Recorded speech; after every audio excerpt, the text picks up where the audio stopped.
Hello दोस्तों, आप सबका अपने यूट्यूब चैनल ग्रुप स्टडी पर स्वागत है। आशा करती हूँ आप सब स्वस्थ होंगे, मस्त होंगे।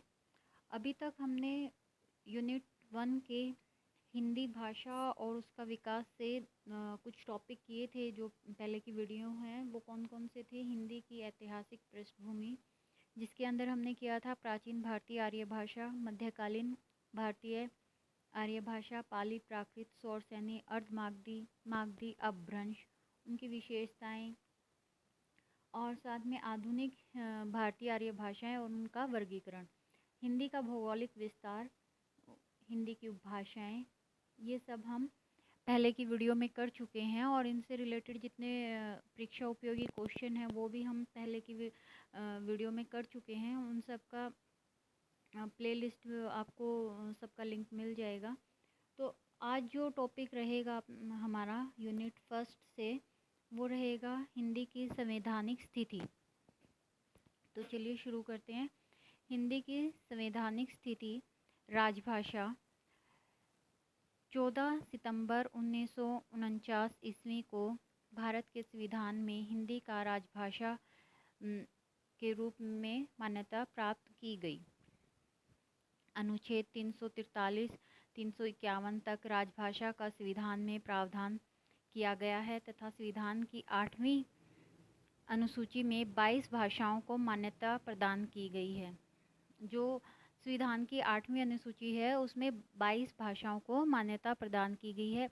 अब हम देख लेते हैं वो 22 भाषाएं जो हैं वो कौन कौन सी हैं और कब कब वो हमारे जो संविधान है उसमें जो 8वीं अनुसूची है उसमें उनको मान्यता मिली है। सबसे पहले जो मूल संविधान में भाषाओं को मान्यता मिली थी वो 14 भाषाएं थी। वो कौन कौन सी थी? असमिया, बंगला, गुजराती, हिंदी, कन्नड़, मलयालम, कश्मीरी, मराठी, उड़िया, पंजाबी, संस्कृत, तमिल, तेलुगु, उर्दू। ये 14 भाषाएं मूल संविधान में शामिल थी। उसके बाद जो 15वीं जो भाषा है वो शामिल की गई थी 21वें संशोधन में, सन 1967 में। कौन सी थी वो? सिंधी। सिंधी को कब 8वीं अनुसूची में मान्यता मिली थी? वो था 19वां संशोधन 1967। उसके बाद 71वें संशोधन में 1992 ईस्वी में कोंकणी, नेपाली, मणिपुरी को मान्यता प्रदान की गई। उसके बाद 92वें संशोधन में 2003 में 4 भाषाओं को मान्यता प्रदान की गई। वो कौन कौन सी थी? बोडो, डोगरी, में मैथिली और संथाली। इन 4 को 2003 में 92वें संशोधन में मान्यता मिली थी 8वीं अनुसूची में। जो 3 थी कोंकणी, नेपाली, मणिपुरी, इनको 71वें संशोधन 1992 में मान्यता मिली थी। और जो सिंधी थी उसको 21वें संशोधन 1967 में मान्यता मिली थी 8वीं अनुसूची में।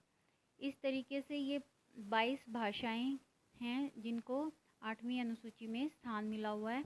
अब यहाँ से जो क्वेश्चन बनते हैं वो इसी तरीके से रहेंगे कि सिंधी को कब मान्यता प्राप्त हुई, या 71वें संशोधन में इनमें से कौन सी को मान्यता प्राप्त हुई, कौन सी भाषा को मान्यता प्राप्त हुई। इस तरीके से जो हमारे क्वेश्चन आते हैं क्वेश्चन पेपर में रहते हैं।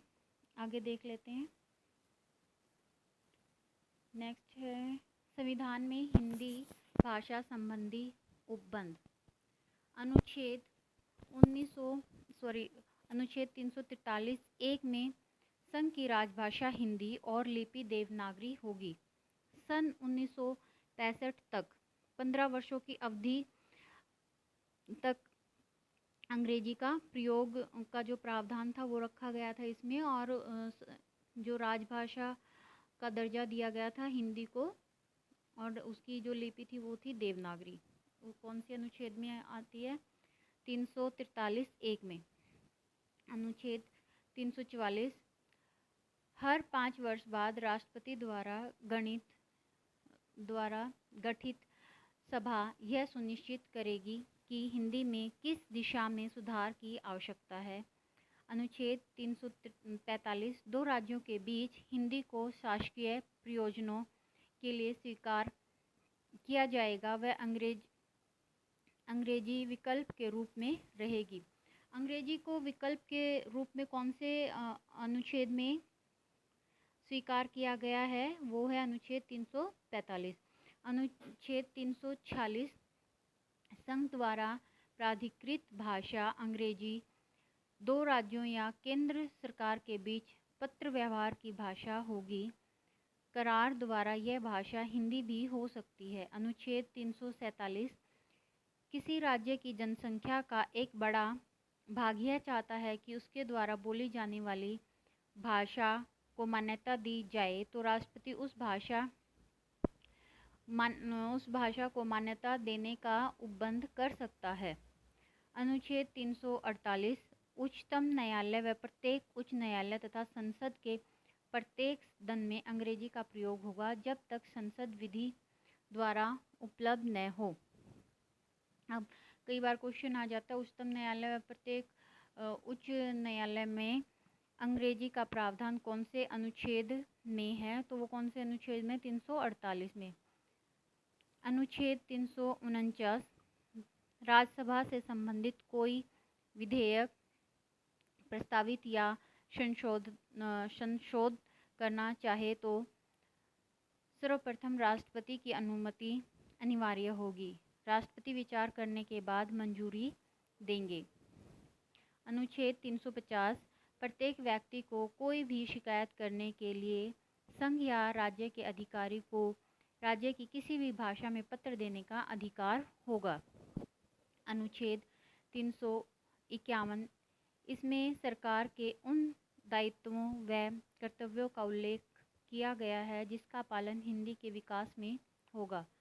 दो महत्वपूर्ण अनुच्छेद विधान मंडल की भाषाएं।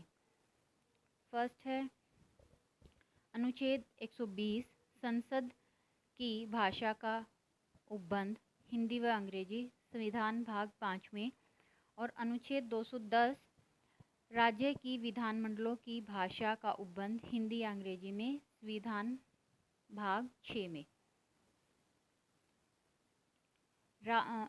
राजभाषा आयोग संबंधी बातें, कुछ इम्पोर्टेंट इसमें जो हैं वो हम देख लेते हैं। राजभाषा आयोग का गठन 7 जून 1955 ईस्वी को हुआ था। किसकी अध्यक्षता में हुआ था? बीजी खैर की। तत्कालीन राष्ट्रपति उस समय कौन थे? श्री राजेंद्र प्रसाद। राजभाषा से संबंधित महत्वपूर्ण अधिनियम। राजभाषा अधिनियम 1963 1967 में संशोधित किया गया था। राजभाषा संकल्प 1968, प्राधिकृत पाठ नियम 1973, राजभाषा नियम 1976। आगे देख लेते हैं। राजभाषा नियम 1976 के अधीन केंद्रीय सरकार के कार्यालयों को 3 वर्गों के क्षेत्र में विभाजित किया गया है। कौन कौन से वर्ग हैं?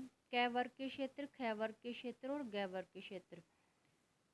अब इनको देख लेते हैं। क वर्ग, एक सेकेंड,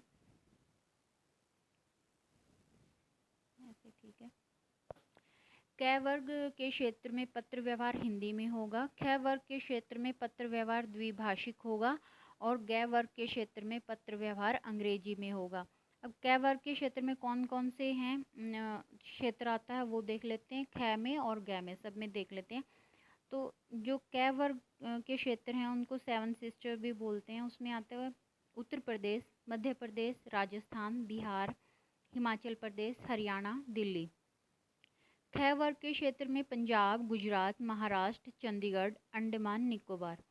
और ग वर्ग के क्षेत्र में पश्चिम बंगाल, उड़ीसा, उत्तर पूर्वी क्षेत्र, द्रविड़ भाषा क्षेत्र। द्रविड़ भाषा क्षेत्र में कौन कौन सी भाषाएं हमारी?